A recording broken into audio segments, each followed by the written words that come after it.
आज इस वीडियो में हम कॉलम्स पर डिस्कशन करेंगे। कॉलम जैसा कि आपको मालूम है वर्टिकल कंप्रेशन मेंबर होते हैं जिनमें जो लोड होता है वो एक्सियल होता है। कॉलम दो तरह से फेल हो सकते हैं, क्रशिंग से या बेंडिंग या बकलिंग से। तो जब कॉलम की लंबाई कम होती है हम उस पर एक्सियल कंप्रेसिव लोड लगाते हैं तो उसमें कंप्रेसिव स्ट्रेस डेवलप होती है। जैसे जैसे हम लोड का मान बढ़ाते जाएंगे उसका मान बढ़ता जाएगा और एक समय में वो अल्टीमेट क्रशिंग स्ट्रेंथ पर पहुंच जाएगा। और जैसे ही हम लोड को और बढ़ाएंगे तो कॉलम उस लोड को सहन नहीं कर पाएगा और कॉलम क्रश हो जाएगा और फेल हो जाएगा। तो इस तरह से शॉर्ट कॉलम का फेल्यूर होता है। दूसरा होता है लॉन्ग कॉलम। यदि कॉलम की लंबाई ज़्यादा है और उस पर हम एक्सियल कंप्रेसिव लोड लगा रहे हैं तो क्रश होने के बहुत पहले उसमें बेंडिंग या बकलिंग शुरू हो जाती है। वो कॉलम बेंड होना शुरू हो जाता है और धीरे धीरे बेंडिंग उसकी बढ़ती जाती है और अल्टीमेटली वो फेल हो जाता है। तो जिस लोड पर कॉलम बेंड होना शुरू होता है या बकल होना शुरू होता है उसको हम बोलते हैं बकलिंग लोड, क्रिपलिंग लोड या क्रिटिकल लोड। तो लॉन्ग कॉलम जो है वो बेंडिंग या बकलिंग के कारण फेल होता है। अब कॉलम पर सबसे पहले जो स्टडी की गई, ऑथेंटिक स्टडी, वो यूलर के द्वारा की गई। यूलर ने जो स्टडी की वो बेसिकली लॉन्ग कॉलम्स के लिए थी और उन्होंने जो अपनी थ्योरी दी उसमें कुछ उनने एजम्पशंस भी लेकर वो चले। वो एजम्पशंस आपको बुक से पढ़ लेना है, यहाँ पर मैं उनको बता दे रहा हूँ जल्दी से कि initially the column is perfectly straight and the load applied is truly axial. मतलब जो कॉलम है वो इनिशियली परफेक्टली स्ट्रेट है, सीधा है एकदम, और उस पर जो लोड लगाया गया है वो ट्रूली एक्सियल है, मतलब पूरी तरह से वो एक्सियल लोड ही है। तो दूसरा है the cross section of the column is uniform throughout its length. Column का जो क्रॉस सेक्शन है वो उसकी पूरी लंबाई में यूनिफॉर्म है या एक समान है। तीसरा है दी column material is perfectly elastic, homogeneous and isotropic and दस ओबेज हुक्स लॉ। इसका मतलब क्या है कि जो कॉलम का मटेरियल है वो पूर्ण रूप से इलास्टिक है, होमोजीनियस है, आइसोट्रॉपिक है और इसलिए हुक के नियम का पालन करता है। चौथी है the length of the column is very large as compare to its cross sectional dimensions. तो जो कॉलम की लंबाई है वो उसकी क्रॉस सेक्शनल डायमेंशंस, उसकी विड्थ, डेप्थ या डायमीटर से बहुत ज़्यादा है। पांचवी एजम्पशन है the shortening of the column due to direct compression is neglected. मतलब जो थोड़ी बहुत लंबाई में कमी होती है डायरेक्ट कंप्रेशन के कारण उसको इग्नोर कर दिया जाता है, उसको छोड़ दिया जाता है। और लास्ट एजम्पशन है the failure of column occurs due to buckling alone. मतलब जो कॉलम है वो किसके कारण फेल होगा? बकलिंग के कारण फेल होगा। तो ये एजम्पशंस हैं और ये लॉन्ग कॉलम्स के लिए हैं। अब इसमें जो उन्होंने फार्मूला दिया PE is equal to, PE मतलब Euler's crippling load, that is equal to pi square EI upon LE square. E Young's modulus of elasticity है for the column material, I is minimum cross section, minimum moment of inertia of cross section, और LE जो है वो effective length of column है। अब effective length ये actual length से अलग है। इफेक्टिव लेंथ जो है वो एंड कंडीशंस पर डिपेंड करती है। वैसे कई तरह की एंड कंडीशंस होती हैं लेकिन मुख्य रूप से जो चार हैं उनको स्टडी किया गया है। पहला है column with both ends hinged, दोनों एंड पर कॉलम हिंज है, इसमें जो इफेक्टिव लेंथ है कॉलम की वो उसकी एक्चुअल लेंथ के बराबर है। दूसरा है column with one end fixed end other free, एक एंड पर फिक्स है दूसरे एंड पर फ्री है वो, तो इसमें effective length LE is equal to 2L। तीसरे में column with one end fixed end other hinged, एक एंड पर फिक्स है दूसरे पर हिंज्ड है, इसमें इफेक्टिव लेंथ है LE is equal to L upon √2। और चौथा जो है वो है column with both ends fixed, दोनों एंड पर फिक्स्ड है, इसमें effective length LE is equal to L upon 2। तो इन LE का मान आप जब इस फार्मूला में रखेंगे तो आप देखेंगे कि इस कॉलम के लिए जो क्रिपलिंग लोड है वो कितना हो जाएगा, पाई square EI upon L square, यदि हम एक्चुअल लेंथ के रूप में लिखें। इस कॉलम के लिए कितना हो जाएगा, चूँकि 2L है तो पाई square EI upon 4L square हो जाएगा।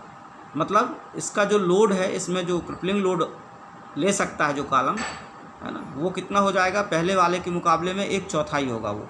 मतलब ये कॉलम कमज़ोर है और कम लोड ले सकता है। इस कॉलम में इफेक्टिव लेंथ कितनी है, L = L/√2। जब हम यहाँ पर उसकी वैल्यू रखेंगे तो PE का मान हमको मिलेगा 2π² EI/L²। मतलब पहले केस के मुकाबले में ये उससे दुगना लोड ले सकता है, क्योंकि एक एंड पर हमने उसको फिक्स कर दिया है हिंज की जगह, और इस केस में दोनों एंड पर फिक्स है। ये सबसे मजबूत कॉलम है, ये सबसे ज़्यादा लोड ले सकता है। इसमें L = L/2 है। जब हम इसमें L का मान L/2 रखेंगे तो PE हमको मिलेगा 4π² EI/L²। मतलब पहले वाले कॉलम में जो पहला केस हमने लिया उसके मुकाबले ये 4 गुना ज़्यादा लोड ले सकता है। अब कुछ टर्म्स जो हैं वो आपको याद रखना है। पहला है जैसे radius of gyration. Radius of gyration को हम K से या R से डिनोट करते हैं, और ये होती है √I/A। I जहाँ पर उसका मोमेंट ऑफ इनर्शिया है सेक्शन का, और A उसका एरिया है। ये कैसे हमको ये वैल्यू मिलती है, इसको हम यहाँ समझने की कोशिश करेंगे। रेडियस ऑफ जायरेशन वो डिस्टेंस होती है, जैसे हम किसी एरिया का मोमेंट ऑफ इनर्शिया किसी एक पर्टिकुलर एक्सिस के अबाउट मान लो I है, ठीक है, और उस एरिया के अलग अलग पार्ट्स की डिस्टेंस उस एक्सिस से अलग अलग हो सकती है। अब मान लो हम उसको छोटे छोटे पार्ट्स में इस तरह से डिवाइड करके और अरेंज करें कि हर पार्ट की डिस्टेंस उस एक्सिस से समान हो, तो उस और जो मोमेंट ऑफ इनर्शिया है वो अनचेंज्ड रहे, मतलब I का मान परिवर्तित ना हो, तो उस स्थिति में वो फिक्स डिस्टेंस एक्सिस से जो फिक्स डिस्टेंस जो है वो उसकी रेडियस ऑफ जायरेशन होती है। तो मान लो हमने ये छोटे छोटे एरिया DA में इसको डिवाइड किया और फिक्स डिस्टेंस K है, तो एक एरिया का मोमेंट ऑफ इनर्शिया कितना हो जाएगा, DA × K²। Moment of inertia second moment of area होता है, तो DA × K²। ऐसे सभी एरिया का हम लिखेंगे तो sigma DA × K²। Sigma DA क्या होगा, टोटल एरिया, तो यहाँ से हमको K = √I/A मिलेगा, ठीक है। दूसरी जो टर्म है वो है स्लेंडरनेस रेशियो। स्लेंडरनेस रेशियो जो है that is ratio of effective length to minimum radius of gyration. जो उसकी प्रभावी लंबाई है और रेडियस ऑफ जायरेशन की जो मिनिमम वैल्यू है, उन दोनों का जो अनुपात है वो कॉलम का स्लेंडरनेस रेशियो कहलाता है। उसको हिंदी में तन्यता अनुपात बोलते हैं। अब जैसे कि बताया कि ये जो इक्वेशन जो फार्मूला है PE का π² EI/L², ये सिर्फ लॉन्ग कॉलम पर सही है। लॉन्ग कॉलम के लिए उससे फेयर रिजल्ट्स मिलते हैं, और शॉर्ट कॉलम या इंटरमीडिएट लेंथ के कॉलम है तो उनके लिए फिर PE का मान जो है वो क्रिपलिंग लोड का मान सही नहीं मिलता है। तो इसके लिए कई फार्मूला, एम्पेरिकल फार्मूला दिए गए हैं। उनमें से सबसे ज़्यादा महत्वपूर्ण है रैंकिन्स फार्मूला। हम उसी की बात करेंगे। रैंकिन ने अपने एक्सपेरिमेंट्स के आधार पर जो निष्कर्ष निकाला वो ये है कि 1/PR = 1/PC + 1/PE। PC जो है वो अल्टीमेट क्रशिंग लोड है, PE यूलर्स क्रिपलिंग लोड है।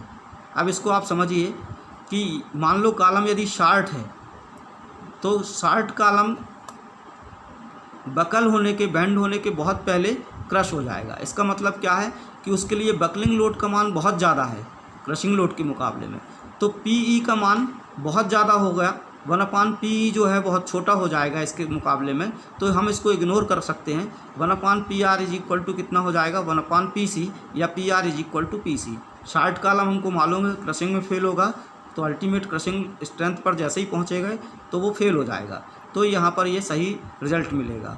अब हम लॉन्ग कॉलम के लिए लें तो लॉन्ग कॉलम जो है वो बहुत पहले बकल होना शुरू हो जाता है, उसकी क्रशिंग बहुत बाद में होगी। इसका मतलब क्या है कि उसके लिए बकलिंग लोड का मान कम होता है और क्रशिंग लोड का मान उसके मुकाबले में बहुत ज़्यादा होता है। तो क्रशिंग लोड का मान ज़्यादा है, मतलब 1/PC का मान बहुत कम मिलेगा। इसको हम नेगलेक्ट कर सकते हैं, इसको छोड़ सकते हैं। तो 1/PR = क्या हो जाएगा, 1/PE, या PR = PE। मतलब लॉन्ग कॉलम जो है उसके लिए क्रिपलिंग लोड कितना हो गया, वो यूलर्स क्रिपलिंग लोड के बराबर। मतलब हर तरह की लंबाई के लिए ये जो फार्मूला है वो फेयर रिजल्ट्स देगा, इसलिए ये बहुत इंपॉर्टेंट फार्मूला है। अब इसको इस तरह से इन्होंने लिख लिया 1/PR is equal to 1/PC plus 1/PE। इसको हम सॉल्व करेंगे तो PC plus PE upon PCPE हो जाएगा। PR is equal to PCPE upon PE plus PC। यहाँ पर दोनों न्यूमरेटर डिनोमिनेटर में हमने PE से डिवाइड कर दिया, तो PR इज इक्वल टू हो जाएगा PC अपान 1 प्लस PC अपान PE। PC कितना होता है सिग्मा C इंटू A, और PE कितना होता है पाई स्क्वायर EI अपान LE स्क्वायर। तो इसको हम इस तरह से लिख सकते हैं sigma C into A upon 1 plus sigma C upon pi square E, इसको हमने एक तरफ लिख लिया, और LE स्क्वायर, ये LE square upon I upon A, इस तरह से हम इसको लिख सकते हैं। अब I अपान A क्या है, दैट इज़ K स्क्वायर, तो हम इसको लिख सकते हैं LE upon K square whole square, और sigma C upon pi square E, sigma C और E किसी कॉलम मटेरियल के लिए कांस्टेंट्स हैं, तो ये पूरा जो है वो एक कांस्टेंट हो गया एक पर्टिकुलर मटेरियल के लिए, इसको हम बोलते हैं रैंकिन्स कांस्टेंट। तो A जो है वो रैंकिन्स कांस्टेंट है, और that is equal to sigma C upon pi square E। इसकी वैल्यू डायरेक्ट प्रॉब्लम में दी हुई होती है। तो ये उसकी थ्योरी है। अगले वीडियो में हम कुछ प्रॉब्लम्स को हल करेंगे।